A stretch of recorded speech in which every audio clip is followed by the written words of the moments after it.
I'm Laura Dorn. I serve as the board president this year, and I'm having a lot of fun doing it. So I'd like to bring up our Master of Ceremonies, our Director of Business Advocacy, and Office Jokester, Zachary Silicki.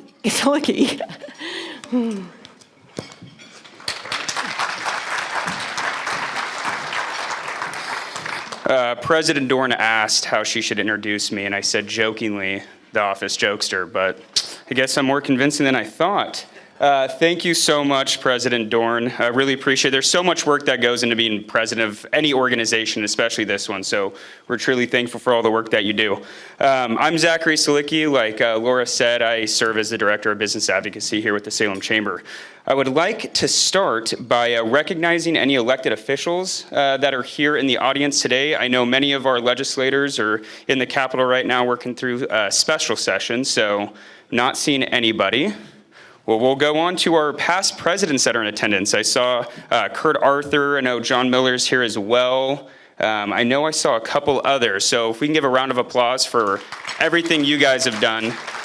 You guys have done a great job of paving the way for this organization, and we're thankful for that. Next, chamber board members that are in attendance. And I know there's a lot here, so if you could please stand and be recognized for all the great work you guys are doing. We truly, truly appreciate it. And Katie Kostick over here, who is our newest board member. Thank you for being here today, Katie. Really appreciate it. Next, I would like to invite up Julie Hoy, who is also one of our board members. She is the co-owner of Geppetto's Italian Restaurant, and she is going to give the invocation. So, and yes, thank you.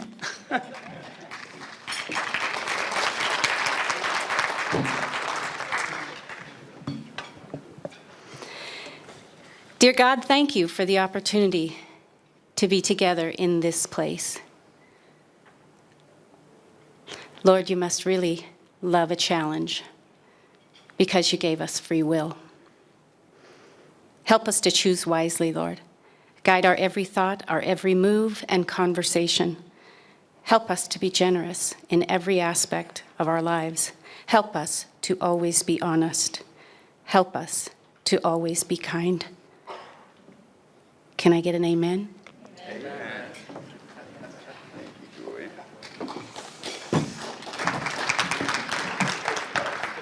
Thank you, Julie, for those beautiful words. Now I would like to introduce the Willamette Master Chorus, who are performing our national anthem, and followed by a couple of festive holiday songs. Thank you, guys. Yes, please stand for the national anthem. Oh, say, can you see by the dawn's early light what so proudly we hailed at the twilight's last gleaming,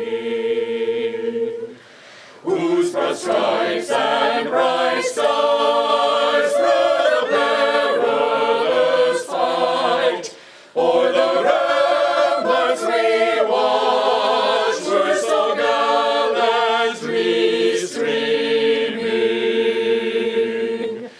and the rockets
trumpet sound. Hear the trumpet sounding blessings on the silent town.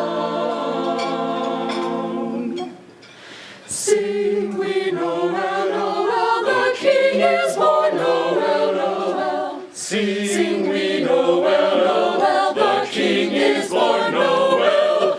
Oh, come let us surround him on this magic night. Oh, gather here around him, wondrous babe of light. Sing we Noel, the King is born. Noel, sing we Noel, the King is born. Noel, sing we now of Christmas.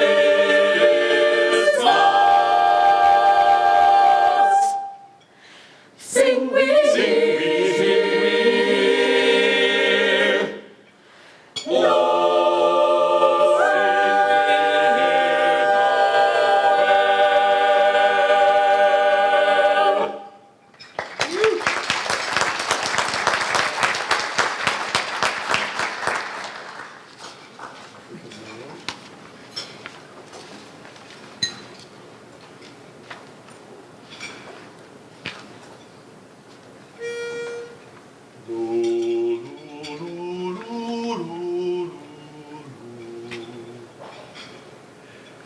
Sing Noel, sing Noel, Noel, Noel.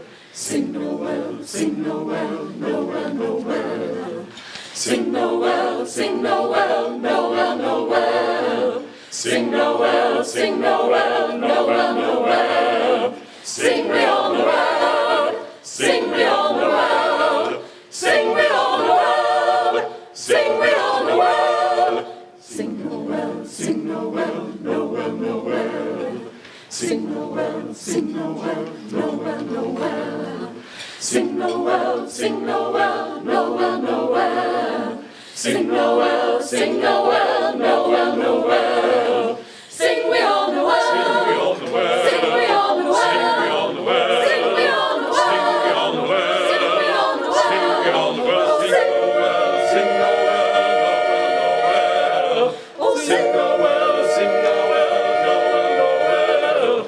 Oh, come ye people, gather here to hear the news of good cheer. The King of Kings, the Lamb of God is born today in Bethlehem. Sing Noel, sing Noel, sing Noel, Noel, Noel. Sing Noel, sing Noel, Noel, Noel. Sing Noel, Noel, sing Noel, Noel, sing Noel.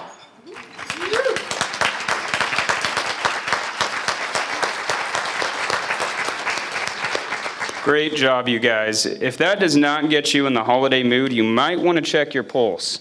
If you guys want to continue to support the Willamette Master Chorus, I'd like to let all of you know that on December 19th at 3 p.m., they're going to be having their annual holiday concert. The repertoire, there we go, is an all-holiday music. Guest choir is Salem Academy Concert Choir with Kent Wilson as the conductor. The chorus will give appreciation to all of the medical frontline workers who have helped and continued to support those who are dealing with COVID-19. And on February 27th, 2022 at 3 p.m., they're going to be hosting their Songs of Gratitude. The Willamette Master Chorus will put together a special concert of songs that speak of gratitude and love for one another. The chorus will thank the Wi-Fi and electric line workers who restored the internet and electricity during the February 2021 ice storm that we had here in Salem.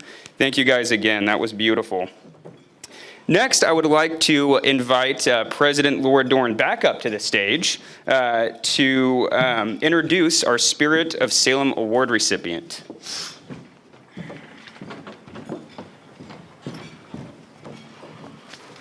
Thank you, Zachary.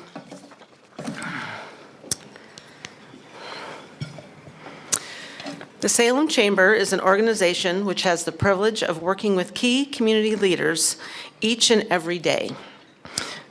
With that honor, we love to take the opportunity highlighting the incredible work of key individuals who behind the scenes, getting ahead of myself, behind the scenes make Salem a welcoming and inclusive community to live and prosper in. This month's Spirit of Salem recipient is an individual who wears many hats in this Salem area. He is a local philanthropist, a man who works tirelessly to help minority communities grow and thrive, and has the heart of a warrior. This month's Spirit of Salem Award recipient is no other than Gregg Peterson.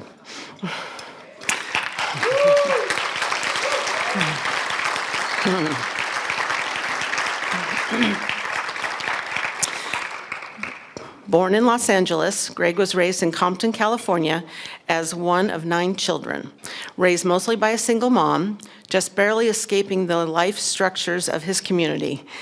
In 1977, hang on, I'm not done. Gregg took advantage of a federal training program where he received a certificate of completion in basic electronics. He started his career in aerospace industry and diligently worked his way up to the position of mechanical inspector, a job he worked until 1984. In 1985, he moved across country to Groton, Connecticut, where he married and began a new career in retail management. Gregg started as an assistant manager, and over the next 3 years, he worked his way up to district manager, overseeing 6 convenience stores. It was during this period of life where Gregg discovered a deep personal passion for working within his community. Due to some changes in his life, God called Gregg to relocate in Salem, Oregon. In 1997, Gregg was offered his own restaurant, designed, built, and operate that would ultimately become the Broadway Cafe. For the next 16 years, this business was used as a vessel for Gregg to connect with organizations such as Salem Kaiser Young Life and allow him to sit on the board of directors for the Oregon Commission for Children and Families and Salem Leadership Foundation. Gregg has served as the president, vice president, and treasurer for the Salem Kaiser NAACP and has served on the board of directors for the Salem Chamber, the Liberty House, and vice president for the SOS Club. The Broadway Cafe served as a home to Alcoholics Anonymous meetings, various high school sports fundraisers, church Bible study groups, and countless business luncheons, each gathering with one common goal: to provide cohesiveness and support as a local business. Gregory seeks to continue his service work and be a voice for his community of Salem that has done so much for him. When the Santiam Canyon fires erupted last year, Gregg did not hesitate to serve his community once again. Gregg, along with his team at the Salvation Army Croc Center, made over 800 meals a day for the residents who were displaced. Gregg inherent humility did not allow him to savor this in an accomplishment, but rather he exceeded an invitation for others to join in bringing solutions to those impacted by the canyon fires.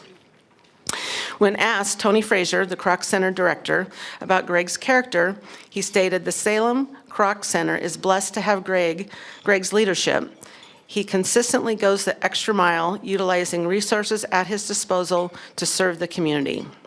From preparing thousands of meals for displaced families when the fires happen, to providing meals for homeless camps around Salem, Gregg and his team rise to the occasion every time." Tony went on to say he will soon be teaching young people the benefits of healthy eating and cooking under a newly awarded Willamette Health Council grant. Gregg's love for helping young people who struggle to aspire in life in inspiring and a welcoming addition to the Croc Center aims to help young people develop workforce essential skills. Students naturally connect with Gregg's mentorship style as they quickly realize that he cares about their future. Salem Chamber CEO Tom Hoffert, Gregg is more than a friend. He's an inspiration, bringing open ears and a voice to the Black residents across our community. Gregg proudly encourages Black-owned businesses, business owners, and employees to get engaged in the Salem economic ecosystem. Simply put, Gregg brings people together in a safe, respectful, and intentional manner. Salem is more inclusive and a strong city because of Gregg's leadership. Gregg's community-first approach is an example we should all aspire to achieve. When this community needs his talents, Gregg is the first to roll up his sleeves and lead. His work ethic is admired by leaders across Salem, regardless of age or ethnicity. On behalf of the Salem Board of Chambers, Gregg, we would like to give you you are the proud owner of our Spirit of Salem Award. Thank you, Gregg.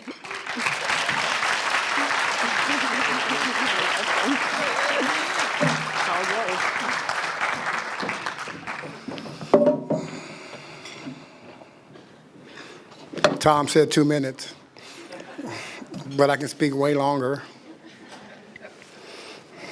I'm honored and shocked.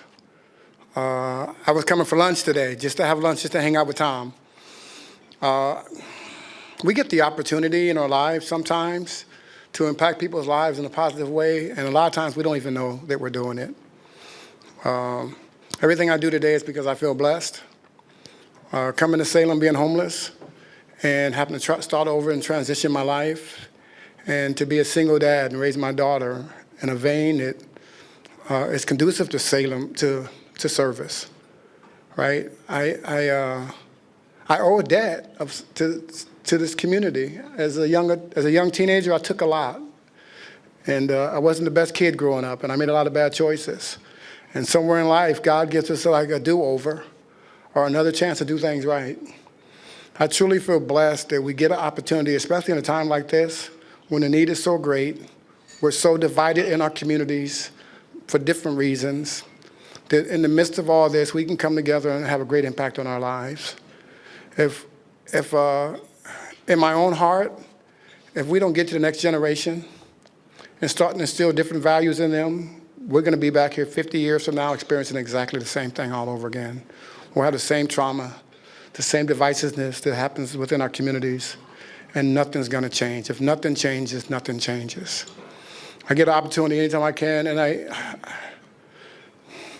sit back yesterday and I was overwhelmed with everything that was happening in my life, all the things that goes on and stuff, and I ask God all the time, what am I supposed to be doing? And He reminds me what you're doing, right? And even though I feel overwhelmed sometimes, He keeps putting things on my path and on my journey that I get to do. So I just do them to the best of my ability. I'm a huge advocate for the Chamber of Commerce for Salem. I've been a part of it for a long time. I've met some great leaders in this community, and it's through economic development and growth. For a community to thrive, we need to build stronger and vibrant businesses. So I'm trying to instill that value in other communities and bring other people alongside. The Chamber of Commerce here for Salem, for me, the impact was youth leadership, and Salem and Leadership Salem, which are tools to build leadership within a community, where the Chamber is intentional about developing leadership and engaging youth in that development. We need to do that in all aspects of our community. How do we get to do that in our community and engage leaderships and then show value and worth to people in our community? So I'm seeking to bring more value, especially to a more diverse community, to bring more value, to say, hey, you belong and you're welcome, and we're going to invest in you. And that's what we're looking for the Salem Chamber to continue doing, is to invest in communities. And I just get to be a part of that. I'm blessed to be a part of what happened. So thank you.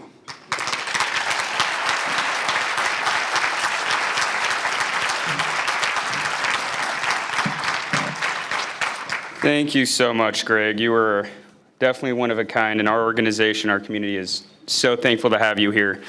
Next, I would like to thank and welcome our sponsor today. Our event would not be possible if it wasn't for our friends at Summit Wealth Management. Summit Wealth Management seeks to help clients succeed financially through a better understanding of topics from investing in retirement to estate planning and wealth preservation. They strive to provide excellent customer service and empower clients to be confident investors. As a senior financial investor, Brandon Blair partners with a 6-person Salem-based team to provide direction during both stable and turbulent financial markets. Fellow Summit Wealth Management partner Barb Hake-Resch served as president of the Salem Chamber Board of Directors. Partner Brandon Blair serves on the Salem Chamber's Board of Directors currently and was instrumental in guiding the Chamber's financial investment policy initiative. To learn more about our sponsor for today and to get an introduction to our expert panelists, please help me in welcoming today's sponsor, Summit Wealth Management spokesperson, Brandon Blair.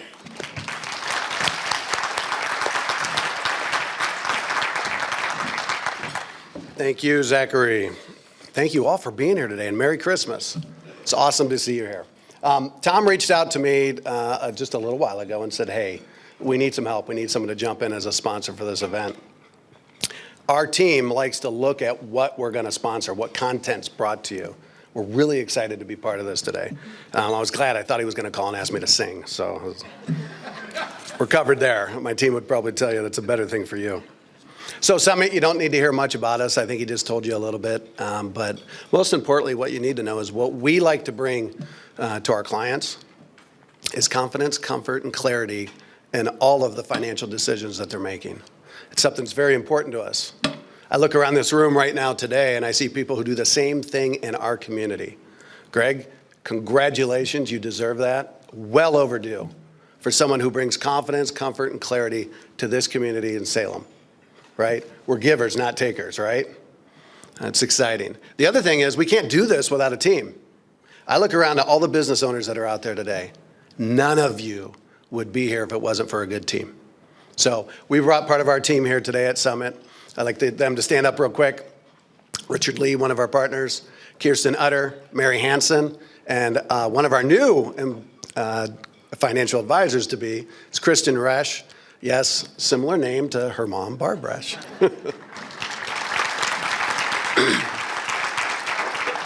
So we make a difference. That's why we're here. That's why you're here.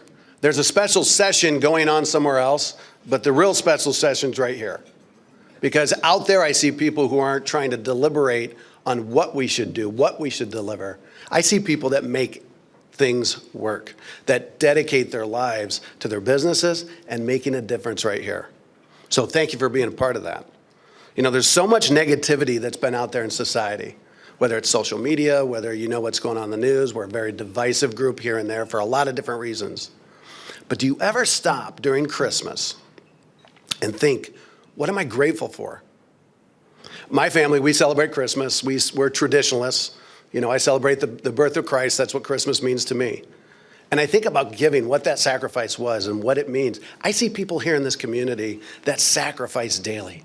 I think people that ran up the canyons and made a huge difference. I think Rich Duncan, you know, just jumping in and saying, what do we do? That's what we need more of. If you think about this, as negative as things are right now, what's positive out there? Think about this. A record $2.7 billion was raised in the U.S. during the 10th annual giving on Tuesday, November 30th, 2021. It was a 9% increase from the record $2.47 billion raised last year. The number of adults participating included those that volunteered and those that donated goods, reached over 35 million people. The number of volunteers rose by 11% year over year, while gifts of food and other items were up by another 8%. The more we hire and retain, the more opportunity we create, and the more we can make a difference right here in our community. We're blessed, guys. We have a lot of good things that are going for us. So, we're excited to bring you some encouraging news. Today, you're going to hear from 4 businesses. All of them have an expertise, and they see the world a little differently. Where some people see some obstacles, they see opportunity. They're going to share with us what they're seeing on the hiring front and how to retain good people. This Christmas, let's focus on the good things, not the bad. So with that, I will say this. John Maxwell once said, we only get answers to the questions we ask. Let's spend some time asking some questions. So with that, Summit Wealth Management is proud to work with the Chamber in bringing you how the best workforces in Oregon attract and retain talent. I'm going to ask our panelists, as I introduce them, to come on up and take their seat. Peter Harris. Peter serves as the county manager for Ticor Title of the Mid-Willamette Valley. For more than a century, Ticor Title Company has been a premier leader in the title insurance industry. Peter started in the real estate industry in '97 before moving into management here in 2001 at Ticor. Give him a round. I think this month he's celebrating 20 years. 20 years. He's been married for 28 years, has 4 children. Most of his time away from work is spent in the garden, which is much more of an urban farm, where he raises chickens, ducks, turkeys, and for eggs and meat. So give a hand again. Tina Irvine. She's the managing partner of Express Employment Professionals in Oregon City. She celebrates 16 years in leadership. Through hard work and dedication, Tina has progressively grown as a leader. Working with a talented and dedicated staff, Tina has helped guide Express Employment Professionals to the top echelon of respected staffing agencies here in Oregon. As a resident of Clackamas County and business owner, Tina currently serves on the Children's Center of Clackamas County. It's a child abuse and neglect intake and assessment center. She has served on that board for over 5 years. Tina is also passionate about her son, Jonah, her family, and her closest friends. Welcome, Tina. Jason John. He serves as Chief Operating Officer and Human Resource Manager for his family business, Hagan Hamilton Insurance Solutions. With 56 employees and 5 office locations here in Oregon, Jason actively works with his team, always looking for ways to improve the culture at Hagan Hamilton. He is the incoming president of the Yamhill County of the Society of Human Resource Managers. He volunteers on other nonprofit boards in his community. Jason and his wife, Kylie, have 3 wonderful children, and they will be celebrating their 15th wedding anniversary later this week. This Friday. This Friday. Welcome in.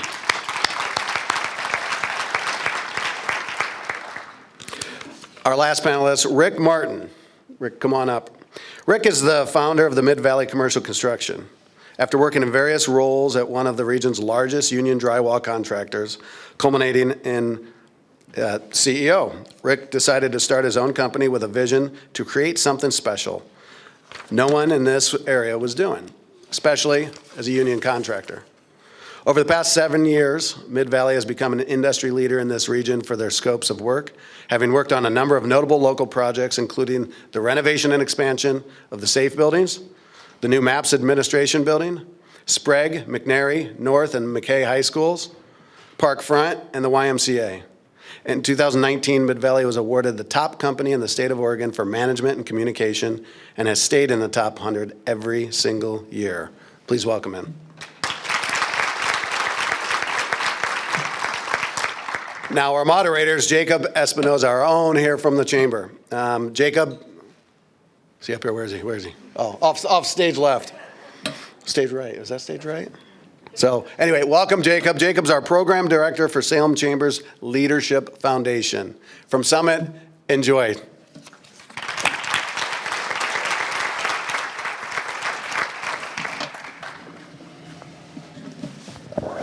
I kind of want to keep Brandon up here. He did such a good job hosting it. I'm a little nervous about taking the mic from him, but thank you all for being here. This is a big deal. We have 4 of the premier employers from Oregon, all ranked top 100 by Oregon Business Review. So please, one more big round of applause for our panelists.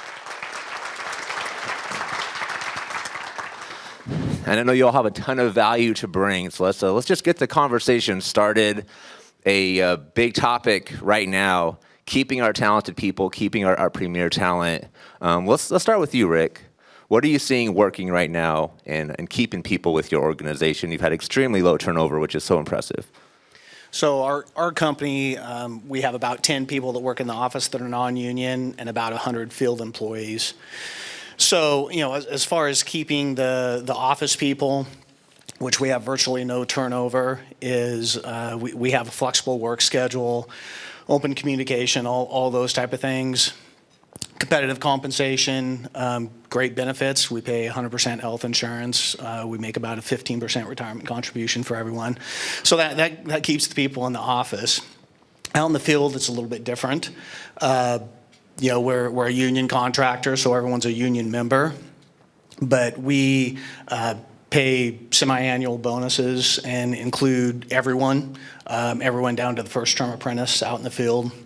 It's based on the hours that they work. It's a pure profit-sharing plan. We take 20% of our profits and pay it out to them. Word of mouth gets around about that. We're very focused on safety. We're a relatively small company, but we have a full-time safety manager. Very important in construction. We spend a lot of money on tools, keep the best tools for the guys. The union employees, they provide some of their own hand tools, but we provide a majority of new tools for them. And the word of mouth spreads real quickly. We have a lot of leaders in the field from other companies that reach out to our field operations. And when we bring those people over, they tend to bring a team with them. I love it. No, I think there's so much power in creating raving fans within your workforce.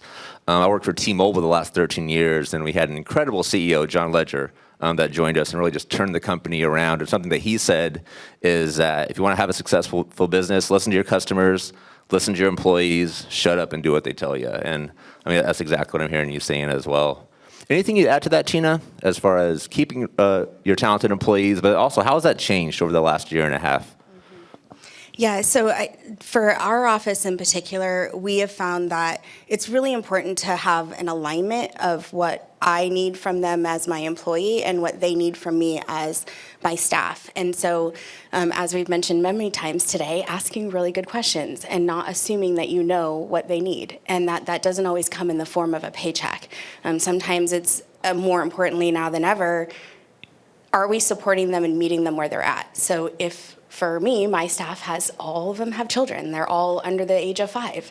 And so when they get sent home because they got exposed to COVID, I, as an owner, I need to be very patient with that.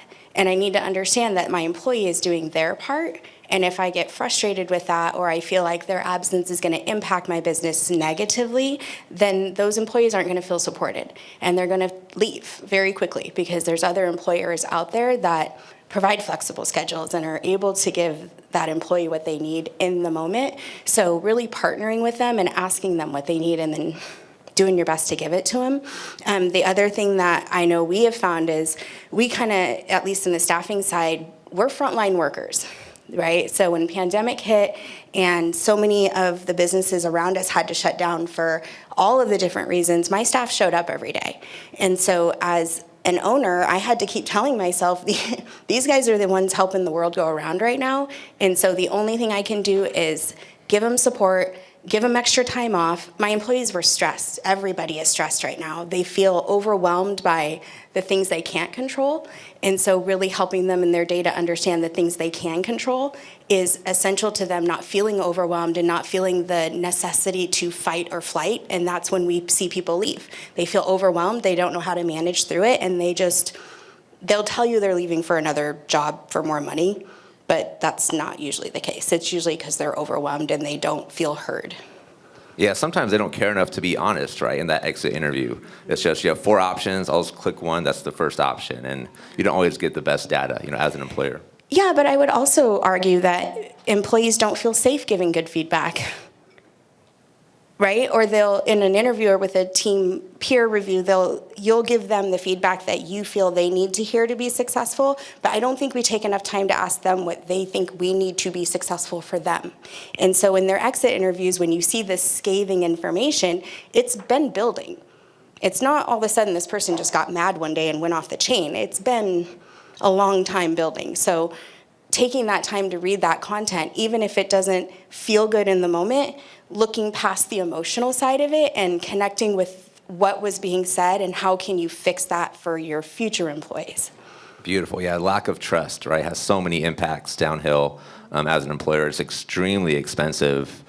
Something that we talked about in a previous conversation, Jason, is being the eyes and ears of the company. Do you want to can you explain a little bit what that means and what that looks like in your organization?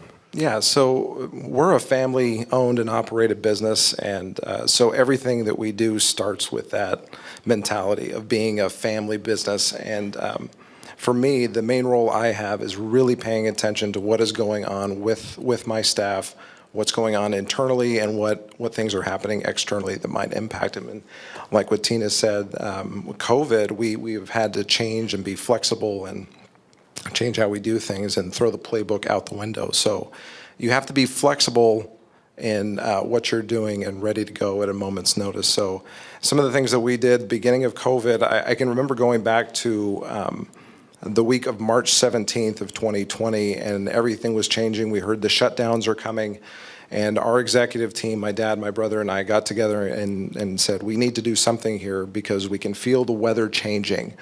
And part about being the eyes and ears of the organization is knowing when you need to do something and how you need to do it. So as you were saying, the uncertainty out there was palpable, and you could feel the staff worrying about their jobs. You could hear those little side conversations in the hallway of what is going to happen next. They're hearing of friends of theirs that might be losing their jobs. So what do we need to do to bring certainty to an uncertain situation? So we got together. We have annual bonuses as part of our program that were scheduled a few months out past the March date. And we said, let's move those up to this month. Let's do it today. Let's let people know that financially we are secure, that we're going to put our money where our mouth is, and we're going to share some of that bonus early, and then let's add to that bonus, let's add some more PTOs so people know that not only are we going to be okay, but it's still okay to take time off. And that was very well received. As a family business where we're very close with our employees, I can go back to that moment. It was a very almost emotional moment for our team. We had my dad who got messages from staff members there in the office that the message when that went out almost brought them to tears going.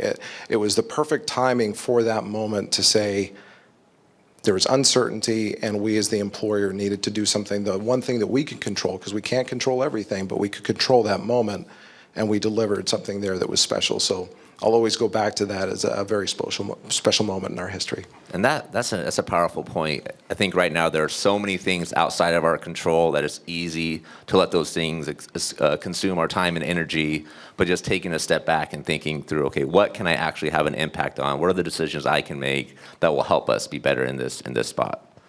Great. That's a great learning moment. I think comes with the maturity of a lot of leaders. And Peter, I'd love to hear from you. What's an example of something, an easy win that you knew you could get your team, that you learned through experience in your organization? Easy win, huh? So my goal was to say something really dumb the first time I'm asked so that I can just shut up and listen for the rest of the time today. So I think one of the big struggles that I have is one of the only tools that we as managers or employers have to show our gratitude and our recognition to staff is money, and money is insincere. It's boring. Everybody loves it. Everybody wants it, but it's really hard to express the gratitude that we have as employers towards our employees just through money. So I try really hard to work with my team to when I'm doing a monthly gift of some kind for my employees to make it a little bit more personal, find something a little bit fun, whether it's an activity or a gift of some kind, just put a little bit more personal touch than just a gift card or a Visa card or something like that. And it gets stale, and having great people on my team to provide that variety is really important. I think it was touched on here by a couple of you that listen first, seek first to understand. I think that's I try to accomplish that myself and remember that as much as possible. But knowing that I don't have all the answers or anywhere near all the answers, and looking for those on my staff that can help. So.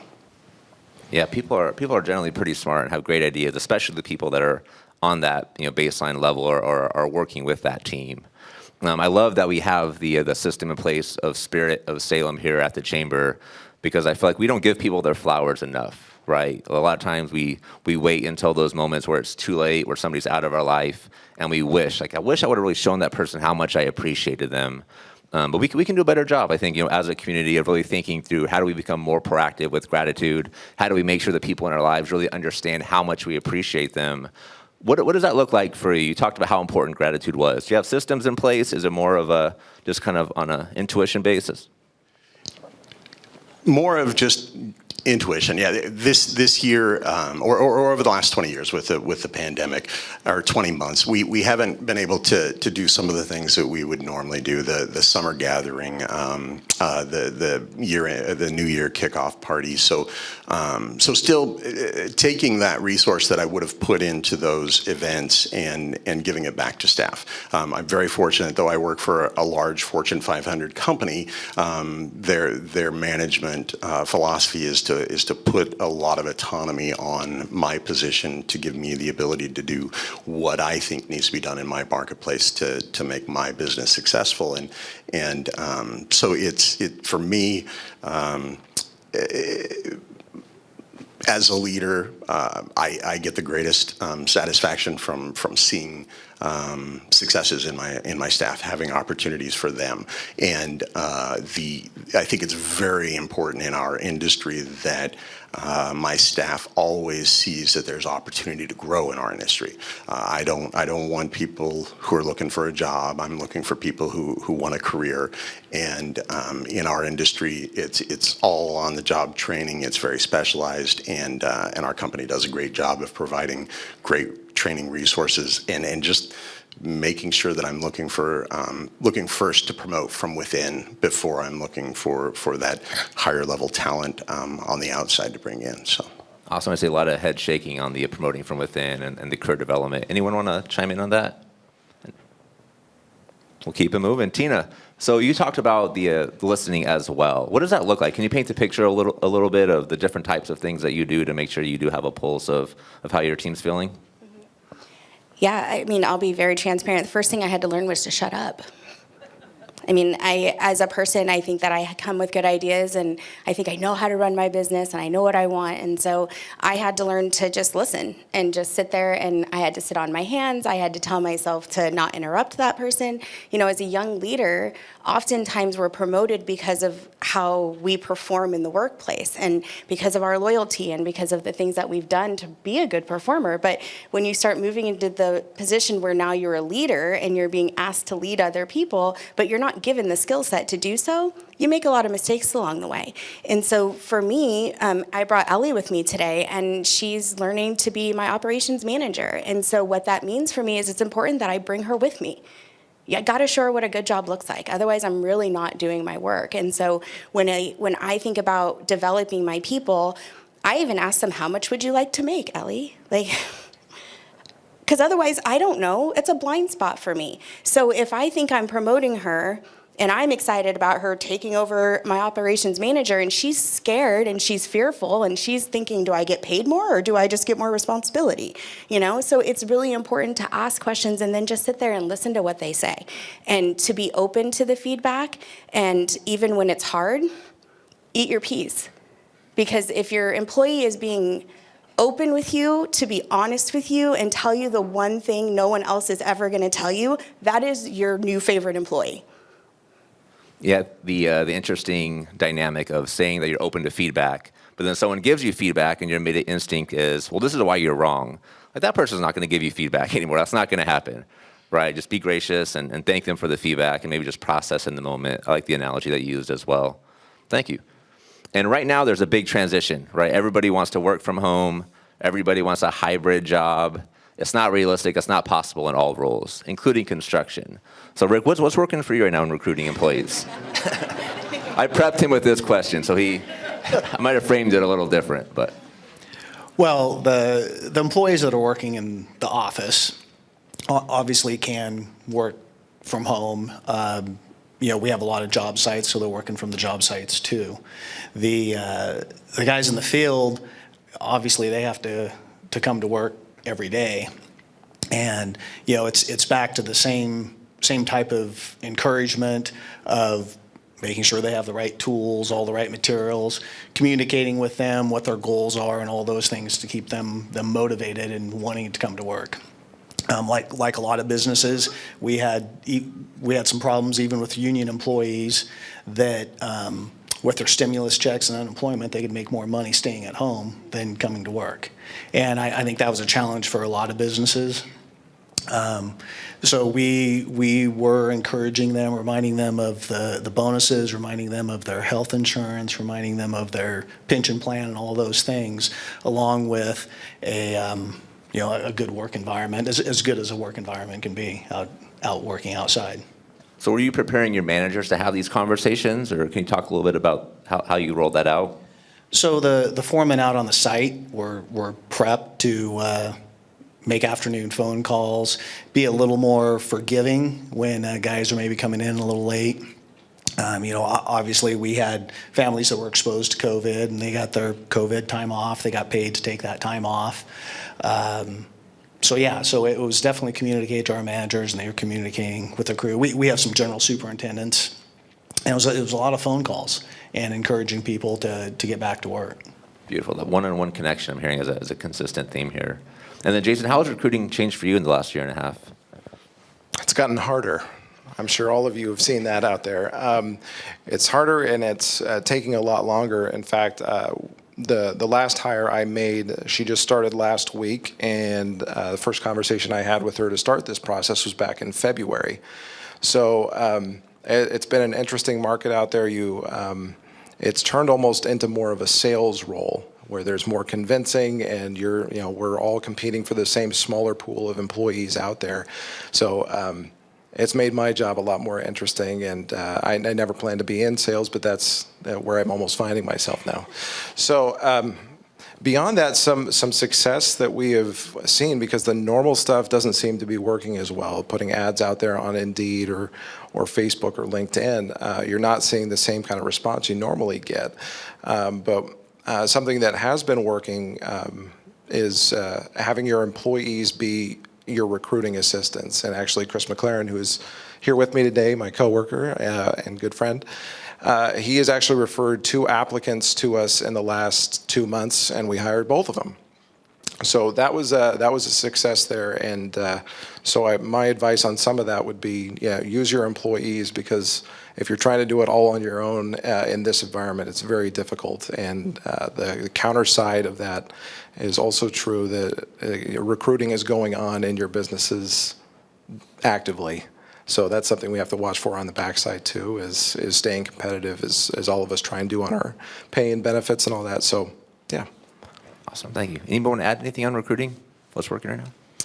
I think the piece of using your staff, your existing staff, as recruiting partners is very important. I always tell my managers, especially, but all of my staff, though what we do is specialized and on-the-job training, it's not rocket science, and a lot of people can do what we do.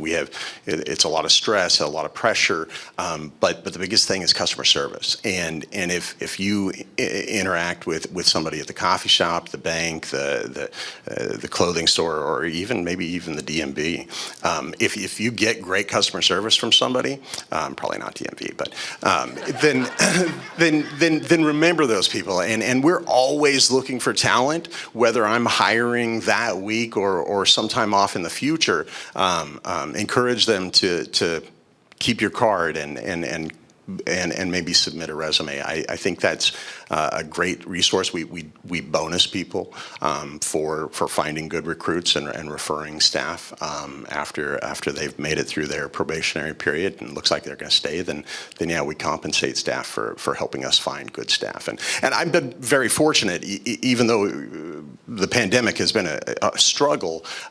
Much of what we've seen in society out there in the workforce is people looking for opportunities to start new careers. And again, customer service is the big thing, and if I can find good quality people to bring in, it's a great career opportunity, and I can show them through my own story in the industry what a great career opportunity is. So I've been pretty fortunate that I've brought on some really high quality new staff over the last 20 months. So Congratulations, challenging. And talking about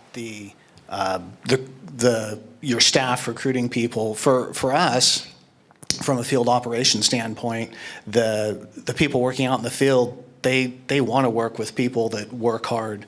And so with the bonus plan that we have, they kind of self-police. And they will go out and recruit the best people because they want to work with the best people, not only because of the money, but because it's a lot easier for them to get their work done if they're working with good people.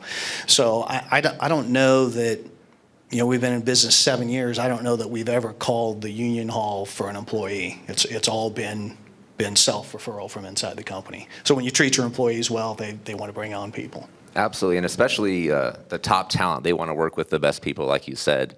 It's kind of been an interesting dynamic with accountability because people are so scared to lose people that I feel like a lot of times they've shied away from having tough conversations, but it ends up becoming a nightmare because people that are performing at a high level, they don't want to work with people that aren't being held accountable, right? So there's kind of an interesting dynamic there, and I like the way that you touched on that. And Tina, you're kind of in an interesting situation because you have your own team, but you also have a ton of people that are working with different employees. You see it from a lot of different sides. What are you seeing being some of the most significant differences between the teams that people want to work for and the workforces that people just don't really want to go back to? Mm-hmm. I don't know. I don't want to offend anyone because I don't know who's in the room entirely, but... We don't need to use names, yeah. Thank you. I would say we need to do a better job of onboarding, really, truly.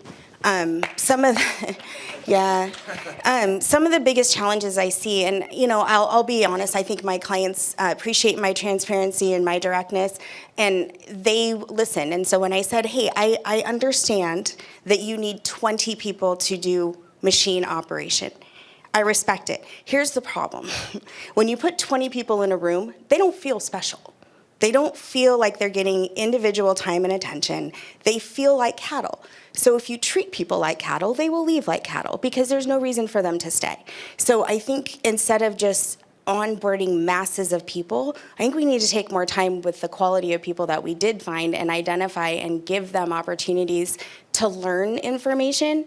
And if they don't get it the first couple of days, let's give them another chance, because that's the other side. Is I think some employers haven't quite understood yet that people aren't a revolving door, and not only is that expensive for your business, but it also is not good for your culture, because everyone in your office is looking at, well, why is everyone leaving? And if John's leaving, then maybe I should leave too. And as soon as they leave, they like you. So now they're at your competitor and they're calling John. And now John works there too. So I think it's just really important as owners and leaders and HR managers that the people bringing those individuals into your organization understand their essential function in making this person feel valued, feel like they're a part of this team from day one, and not, you'll be gone tomorrow, somebody else will be here soon. Like, it's a very negative connotation when we do that to people. And so from my heart, I would love to see that changed for people. Yeah, I think I read in a Gallup survey that having a friend that you work with is like top 5 reasons people stay with a team. 2 of the other were mentioned on the panel today, or probably more than 2, but understanding the expectations of the role was number 1. Number 2, having the tools and resources to do the job effectively. But I think to make sure people do understand the role, you have to have that one-on-one conversation with them. I think a lot of times there's assumed knowledge where they go through an onboarding with 20 people. You assume everybody retained all of this 8 hours worth of information. Who in here can remember 8 hours of information the first time they go through it? Nobody. We're just not designed that way. So it's challenging, right? It's very time consuming. It requires a specific skill set to understand how to onboard effectively. But to your point, you save yourself, a lot of cost, in the long term. Yeah, and taking that time to help them understand the benefits that you are giving them as a valued employee, because employment is a symbiotic relationship. It's designed to be beneficial on both sides. And if your employees don't understand that part of their medical benefits is part of their total compensation, and they don't know what that dollar amount is, they think leaving for another dollar somewhere else is making up the delta when they just lost money.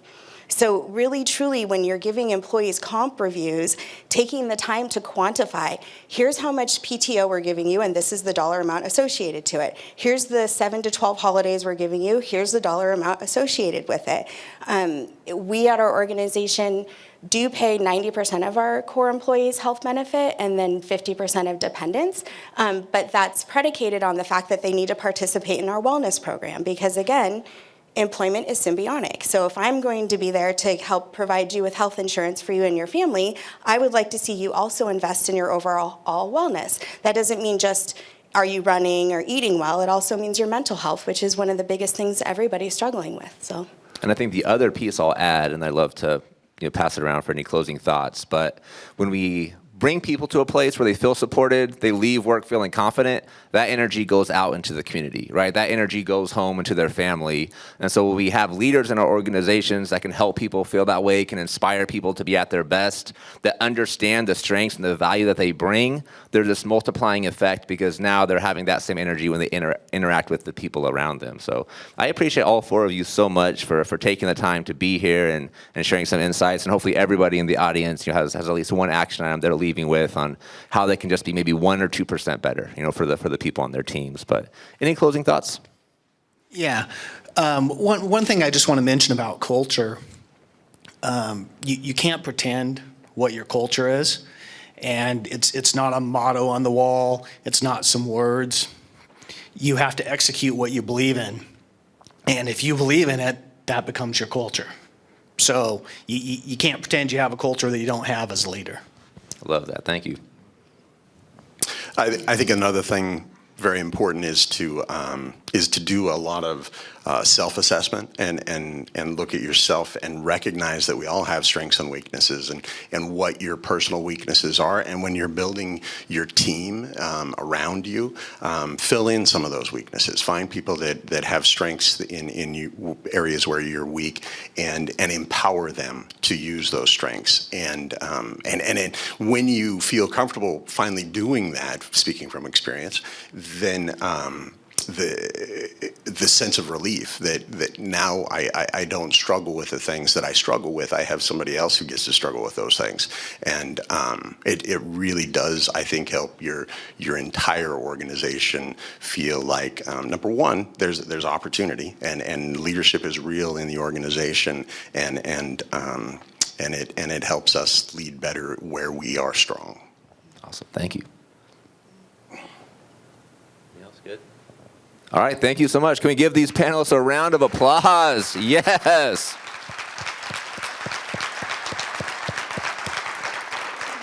And speaking of leadership, we are bringing Leadership Salem back. We have a cohort launching in January. I am so excited to be hosting this for my first time, being brand new to the chamber. And we have a sneak peek of a video we're going to be launching on social media later today. So, Brian. What if I told you Salem has a leadership development program that's been running for over 30 years? What? That program is Leadership Salem. It helps our city's emerging leaders multiply their impact and serve influential roles throughout the community. It focuses on 3 areas: access, relationships, and skill development. And with 2022 right around the corner, we are back, baby. Let's go. If you are passionate about your community, we need you to apply. Here is the link. And I know you can't click on a link in the video, so we put it in the bio for you. But Leadership Salem is a big deal, and we want you to be a part of it. Your Salem Chamber looks forward to connecting with you. Enjoy your day, my friends.